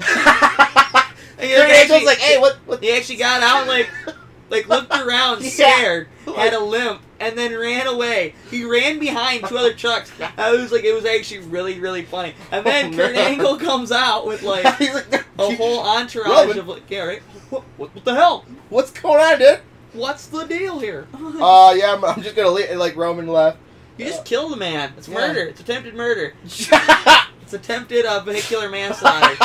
You know, it's a thing. You know what that is? That's what that happened. You got that on the Samoan Islands? This is what he did. I've lived in America my whole life. Well, then you should know not to run a man over with a car. They didn't run him. Regardless, either way, though, they have trouble trying to get him out. They shoot away to the announcers talking about what's going to be happening next or what they're going to do. Like, oh, it's very upsetting. Can't really talk too much about it. These are human beings. They're probably dead. One of them, he could be dead. But freaking, they go to Booker. Let's talk to Booker. Oh, that's a great idea. It's like, hey, Booker, what do you think of that? Football. 26 years. Never seen that. Thanks, Booker. You fucking suck. Good. We haven't either. I was like, thanks for selling it. I was like, good thing. Sold. I'm like, whatever. I guess he didn't have to do much. Pull the goalie. Yeah, pull the goalie. So you're going to have to ground and pound. You have to do the run game. He said that once. 8-ball corner pocket. That's it, right? He's like, you're really going to need to get on the high end of your surfboard if you're really going to want to hit the winds. What are you talking about, Booker? Right? Starts talking like cricket and shit. Yeah, right? He's like, I'm just trying to do metaphors. Well, it doesn't make sense because people won't watch these sports. So I was like, they force us to watch, not force us, because the match is kind of like a decent thing. They have Kurt Hawkins come out versus Heath Slater. Supposed to be like a surprise match while they try to get Braun Strowman out of the back of the ambulance. Yeah. Which doesn't make sense. Like, you still could have had like another match. Like, you could have still had just like Brock Lesnar versus like Samoa Joe. You could just shown us the footage afterwards of him getting out of there. But regardless, they didn't. They want to keep it live. So like, instead of actually showing us this match, they completely show us 4 moves. And then they go backstage to them trying to get the door open, and then they can't. And you just hear Heath Slater wins. You're just like, okay. Like, what happened in that match? You just super kicked him? I don't know. I think it was probably one of the best matches on the card, and we missed it. I actually want to say he won by a Canadian Destroyer or something funny. Oh, really? I might be wrong. That'd be cool. Yeah, I might be wrong, though. And it's funny because he came out with the shirt that says, I got kids. I got kids. Fuck yeah, dude. Right? We got paid. You got paid that day, and I'm glad. I was like... Kids need another above ground pool. You need 2. Why not? Or put one in ground next to your above ground. What about a golf cart? Why not? Or a 3-wheeler. You can't say no. I feel like a 3-wheeler would make sense one of those for him, cool, his family. Those, My brother made this cool fucked up 3-wheeler, dude. Oh, any 3-wheeler's fucked up. So Yeah, exactly. Like, once you get, I don't know who would want one. They're so dangerous. As we can get on the level, get one of those coolers that have like Wi-Fi and stuff like that. Holy crap! Yes, yeah, that would be the That's a gift for them. He does have kids. Got They're like $500, but it's badass. But you're gonna need to keep your beer cool. Dude, nothing's gonna keep and it your cool. Hawaiian punch. Dude, hell yeah. Love it. So, naturally, the match, like you said, then we cut away, and then, like you said, we didn't actually get to hear anything except for Heath Slater wins. And they get the door open. Yeah, they get the door open. They got the jaws of life to open them up because the big, fucking giant fire department had to come in. Yeah, sorry. No, it's okay. Big old giant bloody bear falls out of the door. Refuses medical attention. Won't take it. Slides and falls away. This was actually, like, out of all the parts that I thought was funny, even though I thought the Roman Reigns part of just, like, fleeing a murder was hilarious. Yeah. This might have been even funnier, was him crawling behind, like, 2 other cars to assumingly die. Yes! His hobble? Yeah, he's just dude, like, his hobble so. like a zombie chase thing, and then he just goes behind, like, 2 cars, and he's like, did he die? Yeah, they he's show like, his face. He like, just don't looks, worry, Kurt. We'll get him help right after he passes out from his concussions. He's like, the only time we're gonna be able to catch him is when he's sleeping. Yeah. So we're just gonna wait for him to try to sleep off that fairly bad head injury, and we'll nab him with a net, and we'll feed him some IVs. They were trying to nab him. The one guy had like the neck guard. He's like, "Come on, bro. Come on, bro." He's like trying to circle him. Get away from me! This guy, I'm afraid of doors of ambulances. I need this no more. Going to another ambulance? No, Never. Never will I. Oh, God, man. It's a really good match. Yeah. I was going to say... I don't think that blood was real, but it was blood. And the other match that had blood, before we go on to this last match, Dean Ambrose looked like he was bleeding from his mouth. He bled as well. I was going to say, he bled as well. And one thing that's weird is on the website, they almost immediately had Braun Strowman in black and white without blood when they were showing pictures of it. Oh. Which is weird. Probably wasn't real, though, still. But it's weird that they're doing such a different thing on the pay-per-view. So I wonder if they're trying to do something. At least I thought this was the first time I thought that. Or it was last night, actually, first time I thought. I was like, I wonder if they're trying to do something where they're like having an Attitude Era on pay-per-views. Okay. So that you're paying for the network, and then it's like, well, maybe if the network's being paid for by people and you make it 14 and older, then anyone will buy it anyways. That'd be cool. Because then you could get all your Raw. Yeah, and then you're gonna have 4 pay-per-views a month or 3 pay-per-views, not a month, 2 pay-per-views a month that are basically going to be like the hardcore edition of what you saw all week. Problem is, though, is then all you getting is like an Attitude Era version of Raw because it was so good. But then again, it's not really fair because Raw was so good. Yeah, Raw was so good.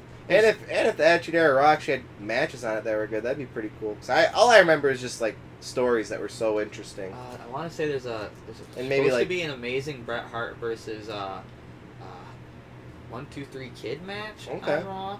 And then even when he's X-Pac, he has a good match against, of course, Bret Hart and one against Owen. There's a couple good matches with the European belt and Owen, because Owen was the one who had it for a while. So there wasn't any disappointment in that era. Also, too, I was going to say there's quite a bit of stuff with, like, their mid-card when Rocky was part of their mid-card and Chris Jericho was part of their mid-card. But it wasn't, like, anything... like bad, but it was just it was fairly decent. Like, it bad. Because I was like, I would like to watch this guy wrestle. Like, oh, this is better than like ECW's whole card or something like that. Like, not that like when you watch it, their wrestling was just as good. It's just you didn't know who they were. Yeah. And you watch it, and you're like, oh wait, Jerry Lynn's freaking amazing, and so is Lance Storm. Like, never mind, they're pretty good wrestlers. Just they don't have personalities. They just need to be in Ring neither of of them do. Yeah, they need to be in Ring of Honor. It's like that's their home. It's like it makes sense. It's like wrestling for the sake of wrestling. It's like, oh no, you're a face. You got to be the face. Wrestling. It's like that's like his argument for everything. Wrestling.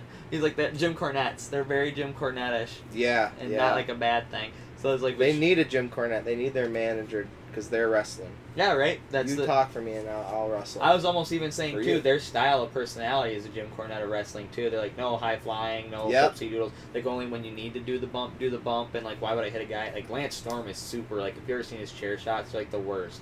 Worst. He's like I don't want to hit a guy in the head. He has to work tomorrow. He's like legitimately said that. Yeah. And it's like that Cyrus guy's like I just don't take chair bumps. Period. So he's like so I understand what you're saying. He's like I get that. He's like I'm not gonna take that bump. It's what's gonna happen. I'm gonna tell you no. You're gonna hit me in the head with a chair. Yeah, I'll think of a different idea that's better. So let's just make them be interested in a match in a different way, because I can't do that because I'm smart and I don't want to be hitting the head. One of the things that works on that guy is his brain. Like, and Lance Storm seems smart too. Yeah. He's like, I don't do drugs and I don't drink beer.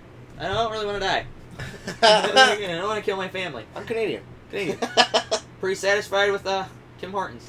He like his favorite thing to do of everything on his podcast. His favorite thing to do is like Red Roof Inn, which is hilarious. So I was like, regardless, it's like a hotel that like Jim Cornette also like doesn't hate, which is funny. So like they probably hung out together during Smoky Mountain here and watched like pay-per-views or whatever. At Red Roof Inns. Yeah, right. Like I was like, it was pretty decent. Let's see, but this was actually followed up by, and this was the main event, which I was really excited about, was the Universal Championship, Lesnar versus Joe. Should have said Joe first, but I was gonna say though, regardless though, the match was built up. Almost Joe should have been second, because you'd never think that Lesnar was going to verse Joe. It's almost like a dream match. People talked about it, and I was like, there's a lot of times with wrestling, like, you know, like your friends have ideas. I have ideas that are never going to happen, so it's like you just let them say it, but it's like that's not going to happen. But it's like, wow, this did happen. Holy crap. So I'm happy for all the people that got to see this match. I mean, I got to see it, and I liked it. That wasn't necessarily something I thought about being something that would happen. I was like, I called it a while ago when he first came to WWE, or WWE from NXT. I thought it is, because I was like, I did call it, but at the same time, though, I didn't think they would have done it this soon. I never thought like they would have done it this soon. I thought there would have been more of like a build to it. That's fair but too. The thing also was the build to it. I was really impressed with, so I don't really care. Like what they did to, I'm like, I'm obviously wrong on that, 'cause they built it so well. It was so well, and it was just like the Coquita clutch to great video package showing how this is the beginning of how Paul Heyman in it and stuff like that, and then Brock Lesnar being like, I don't care if you Coquita clutch Paul Heyman. It's like literally one of the better like things. What does that matter to me? Just explain that to me.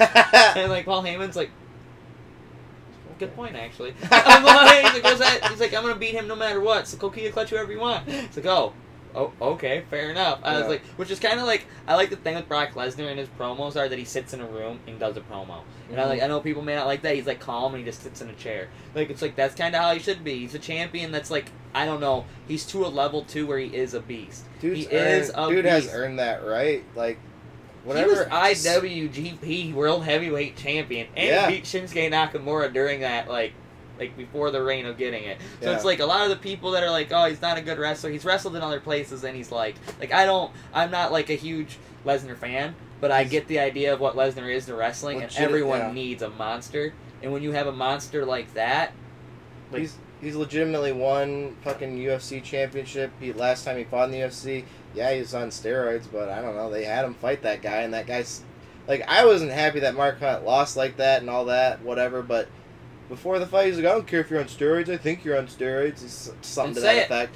A good job saying it, right? And then he got beat up, and then he was like, I don't like how I keep losing to guys on steroids. So it's like, well, I don't know, man. Just maybe next time say it before you fight. Yeah. Be like, hey, you know what? I'm not really happy with this match. I'm kind of being put through the ringer here. I got to fight a guy that's got a little bit of performance enhancers, but you know what? I'm going to kick his ass. Yeah, exactly. And you didn't say it. Like you said, you went the opposite way, and you're like, guess what? I can kick anyone's ass.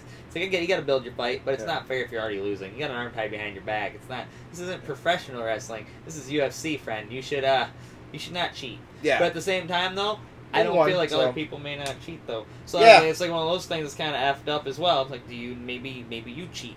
Yeah. So it's like, who knows all the stuff that everyone does and everything like that. So it's like, I don't know. I don't want to get too into that, but it's just the idea of him people get being tested more. Yeah. And tested less in UFC. Yep. And it's on purpose, and that's why Dana White's supposed to be a big piece of shit. At least that's what I've heard from Matt Riddle and stuff like that. Matt Riddle. Yeah. Fancied it up a bit. But I was gonna say, either way though, back to the match. I'm sorry. Yeah. I was like, the match was like really. I thought it was actually fairly decent, and I thought it was like it wasn't great, but I thought they did really well of like back to MMA, making it look like an MMA fight, because there's a lot of times where like the Coquita clutch was almost cinched in, and then Lesnar got back into the corner, and the ref wouldn't break it because Lesnar couldn't grab the rope shot.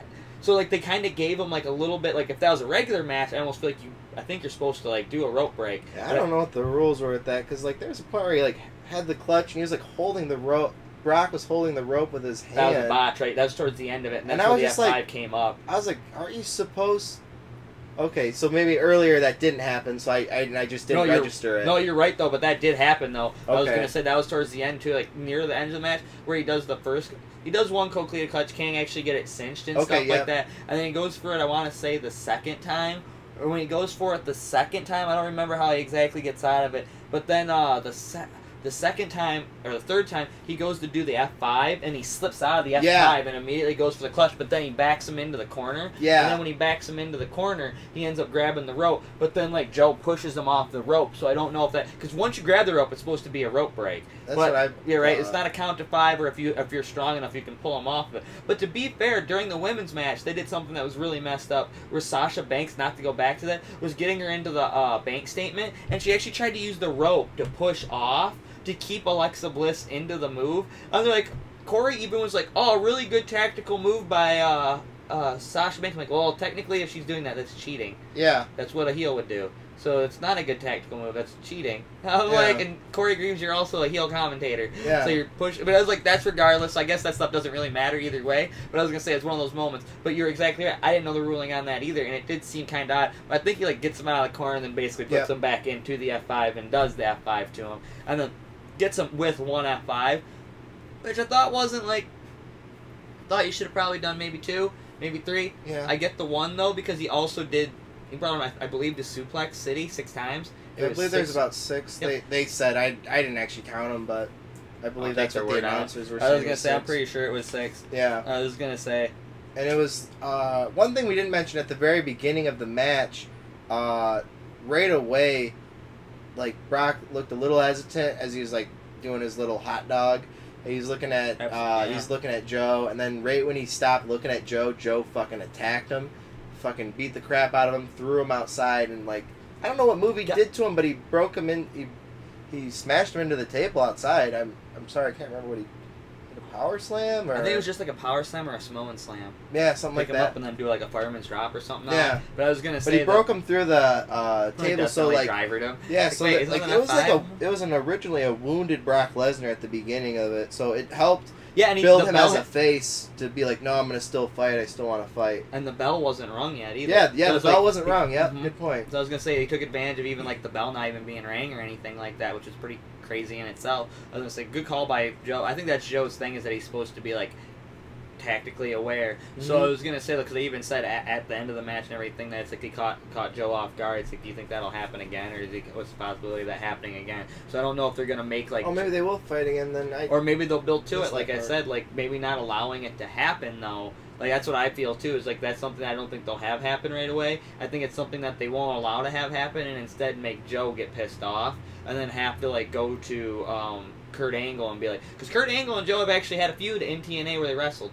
So like you can actually have a thing where they could fight each other possibly, which would be tits. Like that's That'd almost be crazy if it's they almost did a that 5-star SummerSlam because you almost a 5-star match in TNA. So if it's almost a 5-star match in TNA, it's like I wonder if they would do that at SummerSlam. Maybe not. Well, that would be cool. Kurt Angle, we got to build it more though. So maybe like a WrestleMania. You do a WrestleMania Samoa Joe versus Kurt Angle. And then if you built to Roman Reigns versus Lesnar, so you have Roman Reigns versus Lesnar for that. So you have their SummerSlam one where they verse each other possibly, and then have Lesnar win, and then or even have Lesnar lose to the heel. Well, I think once Lesnar loses, it takes the tarnish off of him altogether. You really don't want him to lose too often. It's like I don't know. That was one thing after Joe lost. Like I was glad Joe lost, but at the same time, maybe. I almost wanted a little more. I felt the same way. I felt the same way. Yeah, I didn't get as much of the they needed a rematch feel. I actually had this match. But I was glad that Brock won, and I thought that from the hype that was going on, and just like from a lot of podcasts and Dave Meltzer shit that I like to listen to when I can, like it sounded like they wanted to build for more matches, but like after this, like I didn't feel that Samoa Joe had the right to another match after losing because he cheated at the beginning and he still kind of lost clean in the middle. Right, and I don't know. The only reason I felt like they added seeds to it because when they were walking away, like Brock Lesnar's walking away, the whole time Paul Heyman's looking back horrified. Oh, the whole time he's looking back scared.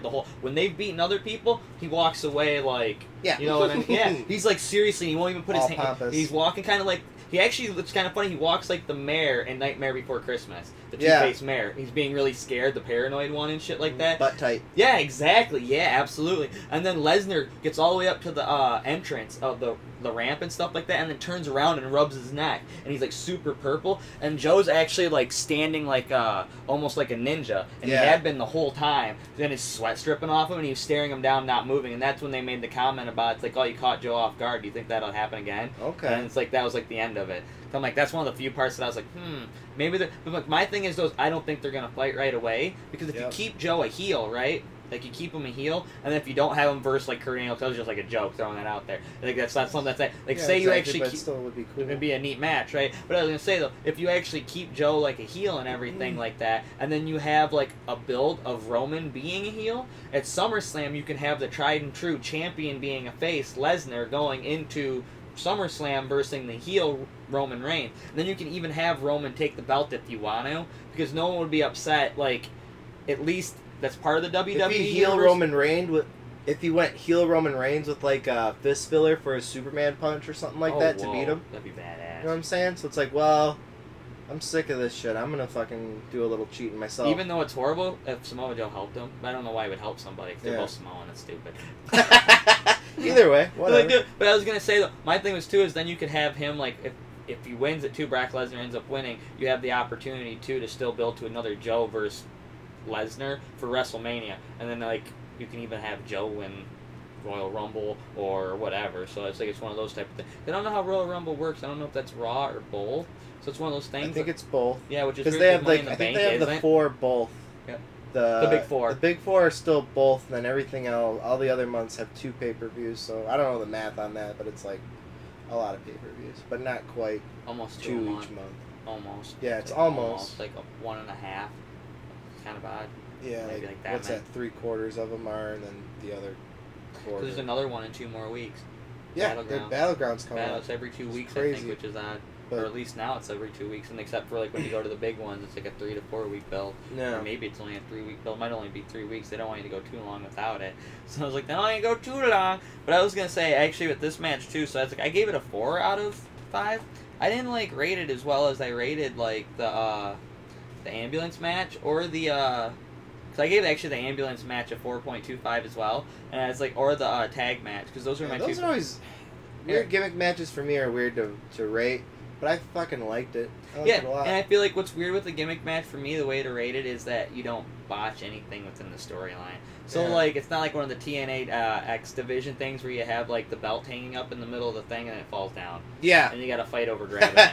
Yeah. So it's you like crash the ambulance or the back end comes off as he's driving away because it's gimmick to crash or something. Or you missed the spear or you botched a lot of moves. He didn't botch a lot of moves. The match was supposed to deliver a lot of violence, which I think why people wanted to watch it. So I was like, they really wanted to see that. And I was gonna say though, and then the tag match too exemplified like tag work. Mm-hmm. So I was like, that was just such a good match, and the wrestlers in it were so good, and they were looking to put on such a good damn show.